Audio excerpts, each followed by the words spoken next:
Hi guys, hi, how's it going? How you doing today? Hopefully today finds you well. Today I am doing the next review in my Palette Roulette series of a palette that I have in my collection that you maybe have also in your collection. This isn't about getting some reviews out there of the biggest, brightest new palette on the market. Not all of us have the funds to just continue to purchase. So with that said, this is a review of a palette that might be older in the great hemisphere of makeup. It also is probably maybe even a palette that is unavailable to purchase anymore, but I do like to come to you guys, give you some reviews on some of those palettes because we all have those kind of palettes in our collection.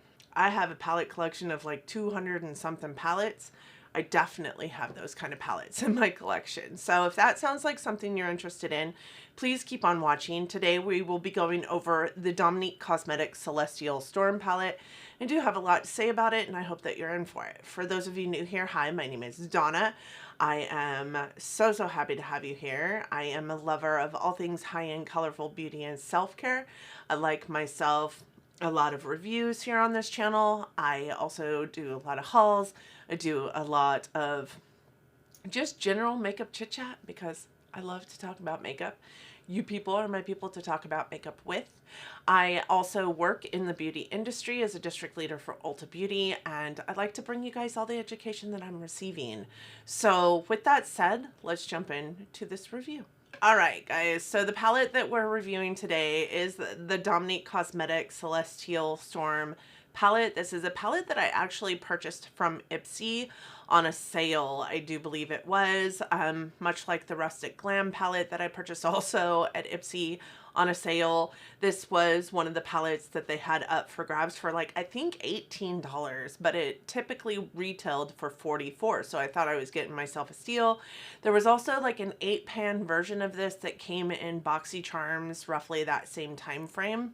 It launched in 2019 fall time and it came in the BoxyCharm at that point in time, and I was so jealous because I was like, that is a beautiful palette, and I wasn't subscribed to Boxy at that point in time anymore.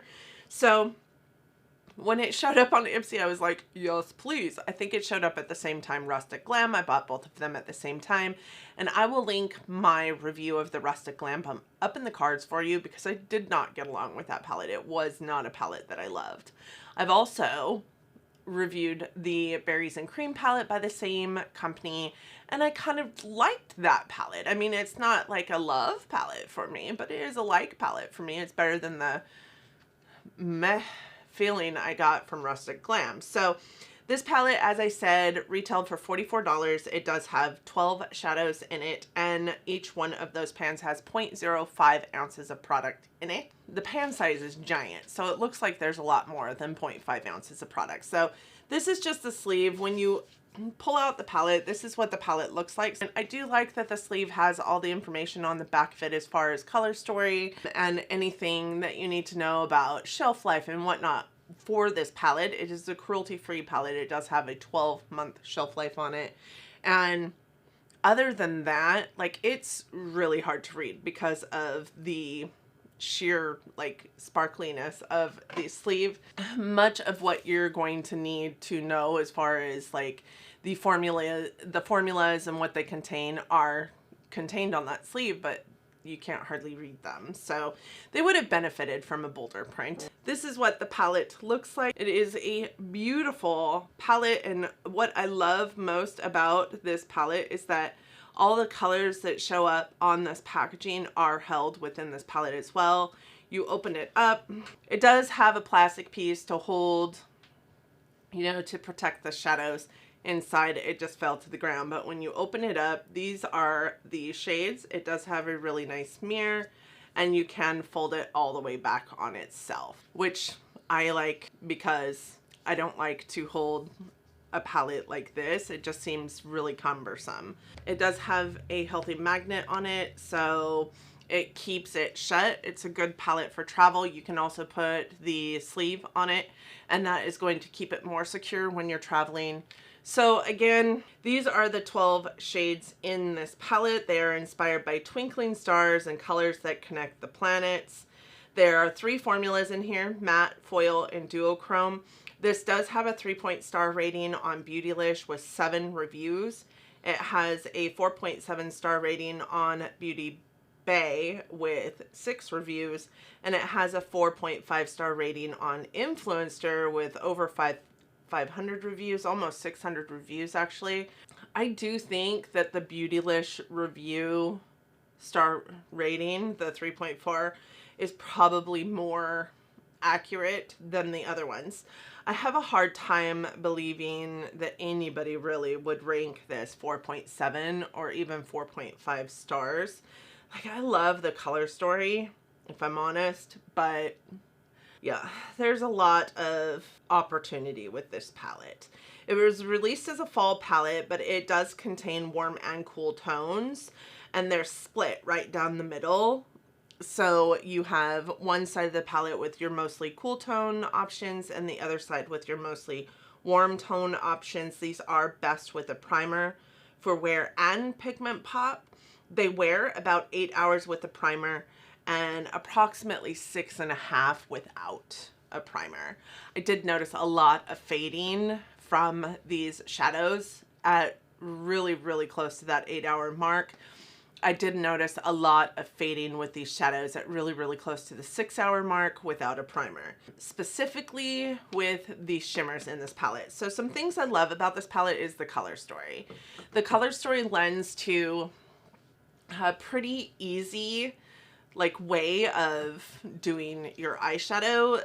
I do think that the color story arrangement made it very easy to navigate, especially if you're kind of a newbie. You have like quads here of great color stories together, and what I loved also about that is that each one of those quads had 2 shimmers and 2 mattes. With that said, this is a 50-50 split. That is perfection in my opinion. If I have like a 60-40 or a 70-30 kind of split, I do like there to be more mattes than shimmers. That's just a total preference issue, but this one having a 50-50 balance, I think it's really good. Also, if you wanted to work in just cool tones or just warm tones, it's very nicely split panned for you. I also think that if you went along these lines or these lines, you're also going to have a really nice color story. So the color story and the arrangement of this color story made it very easy to navigate through this palette. Even from a newbie perspective, they wouldn't have a problem, I think, looking at the palette and seeing multiple eye looks. The cool and warm tone combo, the brights paired with the oranges and the neutral tones, I think was really great for this palette. The mattes were super pigmented, super blendable. There were some of them that were a little more sheer on first application, but built up were really opaque. I do like that a lot of them sheared out really well, so that you could do that one shadow like in the crease and up into the brow bone area, and then use that same shadow just to dig into that crease area a little bit more and have a little heavier color in your eye, and it looked like 2 different colors versus, you know, one. I did love that. The shimmers had really super micro fine glitters, so even if they did fall out all over your face, they weren't as apparent as big chunky glitters, and they didn't really create a whole lot of texture on the eye because of the microfine nature of those glitters. I'm not really a huge fan of glitters, to be honest, but I didn't mind working with these. And to be frank, I really didn't find that they fell out at all. There was very little fallout overall with any of the shadows in this palette.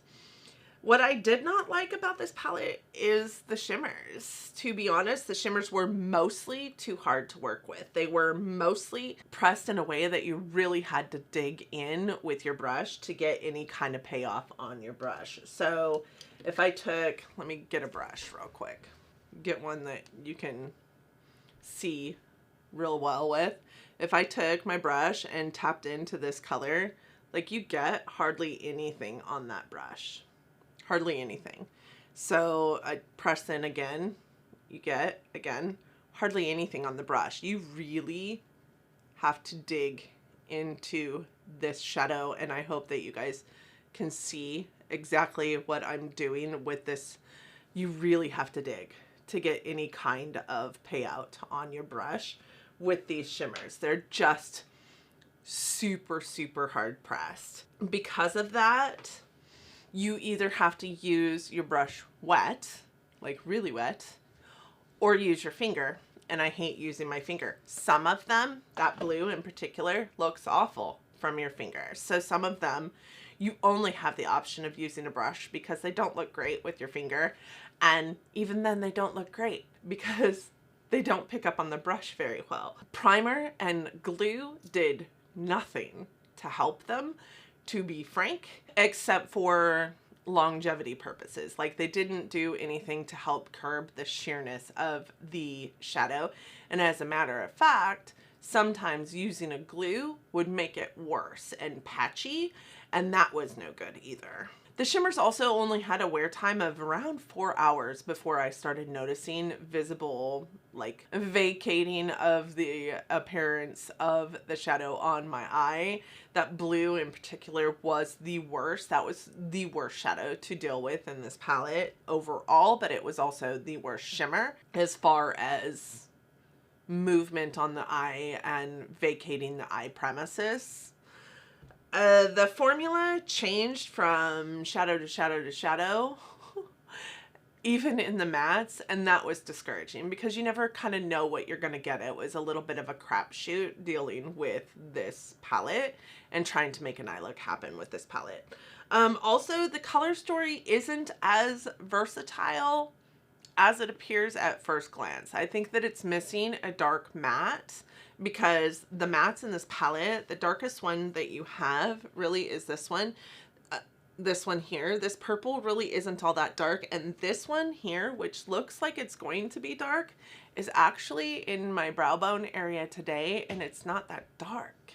It's kind of like, it reminds me of grape Kool-Aid, if that makes any sense. It's kind of this like grayish, purplish taupe, and it shears out too readily to become the deepest, darkest shade in the palette. This one, not dark at all. This one, not dark at all. And this one is far too red and really isn't brown. Does that make sense? So it lacked a really dark deepening up shade.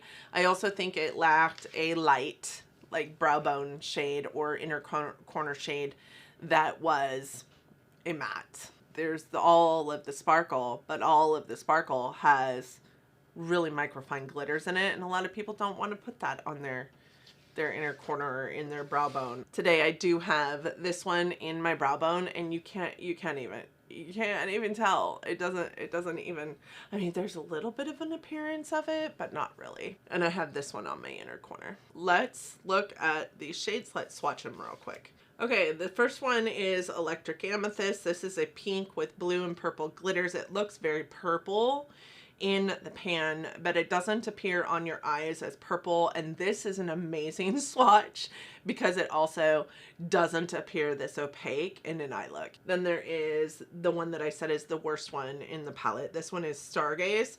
Stargaze is a blackened blue teal. It's frosty and mostly sheer. It is dry and very, very firm in the palette. It's really hard to work with. It applies worse with your finger than it does with a brush, to be honest, and wet doesn't make this appear any better than dry, whereas most of these appeared better wet than dry. This one was just hard to work with, and again, that is a really great swatch because this is not what it does in your eye look. Then we have this one here, which is called Eternal Light. It's a peachy golden beige metallic. It does not apply better wet. This one really created a lot of texture when it was wet, actually, and it created a lot of patchiness when it was wet. This one is better dry than it is wet. And on a brush, again, it comes off a little bit patchy. It comes off really, really sheer on your finger. It's not much better. This, again, is a really, really great swatch, to be honest. I cannot believe how well these are swatching. Then we have Lucid Dreams, which is the pink in the palette. This is really a deep berry matte. It's a velvety smooth formula. It's consistent. This one did leave a stain on my eyes. It is a really beautiful shade, and I really enjoyed working with it. I really like the mattes in this palette. All of them performed really well.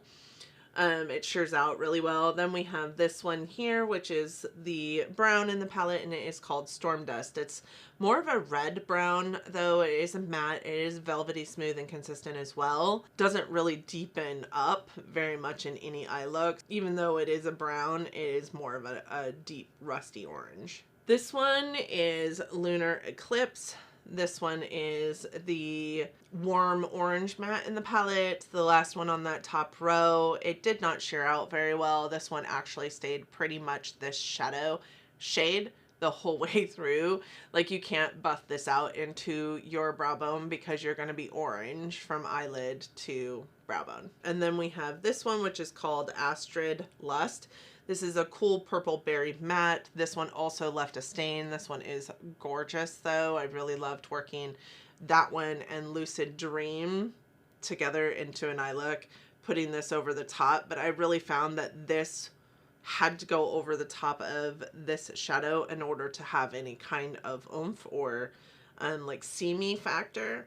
Then we have this shade here, which is called Mystic Ice, and this one is a teal matte. It works best packed into small sections on your eye without a lot of blending. Once you have to start blending this, this one becomes a little bit of a bugger, and it is in my eye look today. It does appear kind of like a foresty, almost tealy green, whereas this blue that it appears doesn't really stay on your eye. It does create a lot of lifting, does create a lot of voiding in an eye look when you try to partner it with any other shadow in the palette. The last four we have is this one here, which is called Zero Gravity, and it is a grayish taupe matte. It's kind of got this little lavender appearance to it, almost purple, which, like I said, reminds me a little bit of grape Kool-Aid. It's very sheer.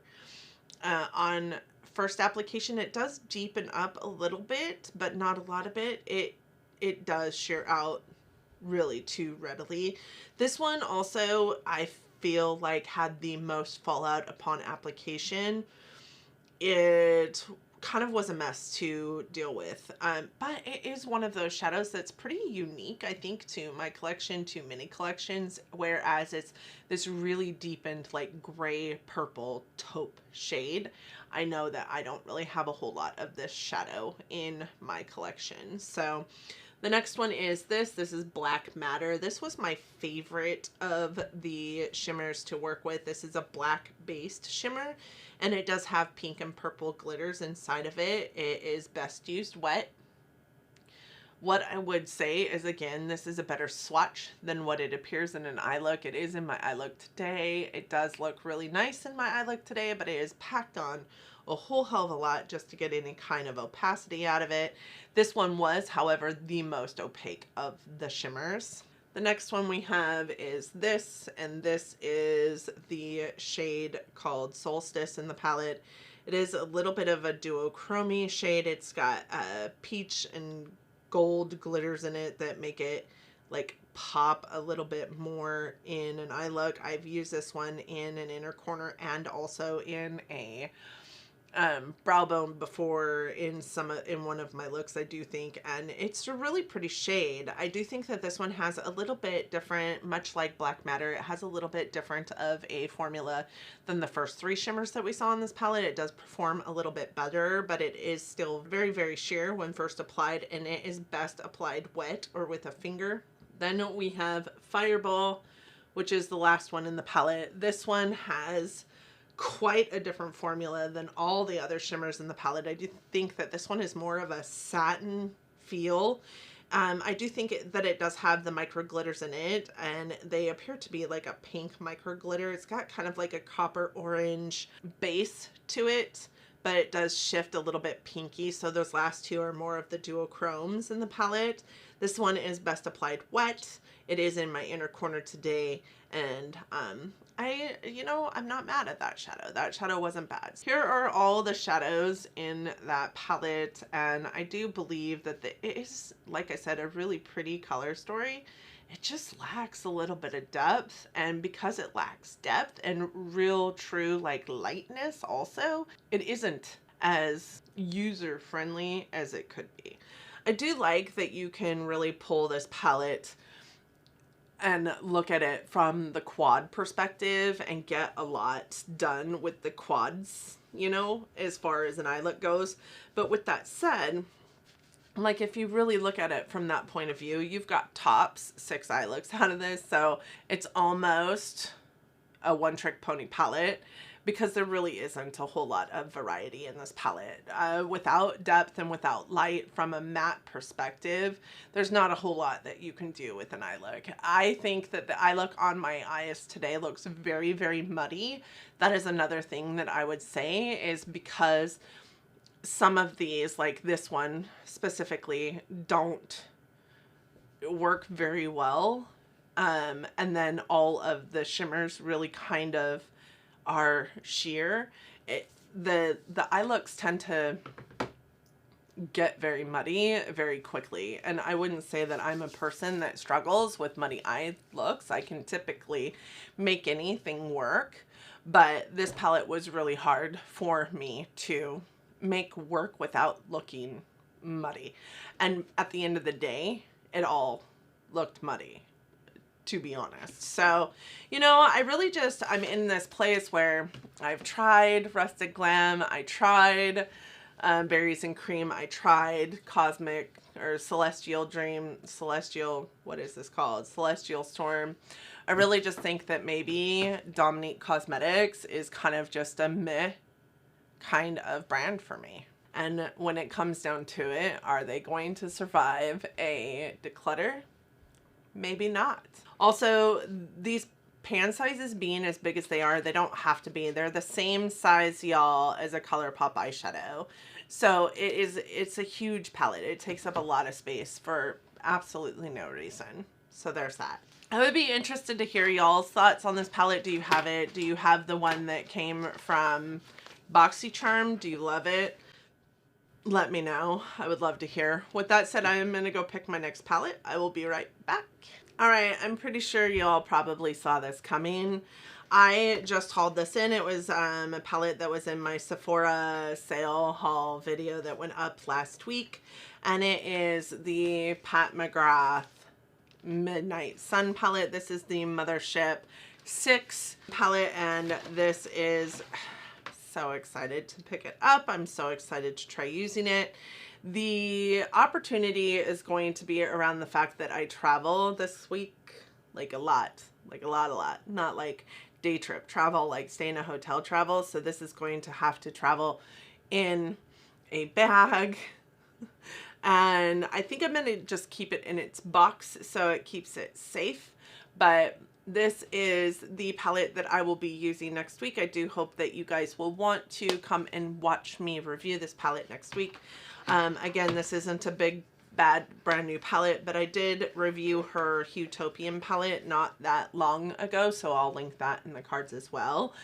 I do hope that you all enjoyed this palette. If you have any words of wisdom on the palette that I just used or the palette that I'm about to use, I would really love to hear from you guys down in the comments section. If you're new around here and you loved me, loved what I'm doing here, I would love for you to subscribe. There are 56% of you out there watching these videos not subscribed, and I'm just kind of wondering why?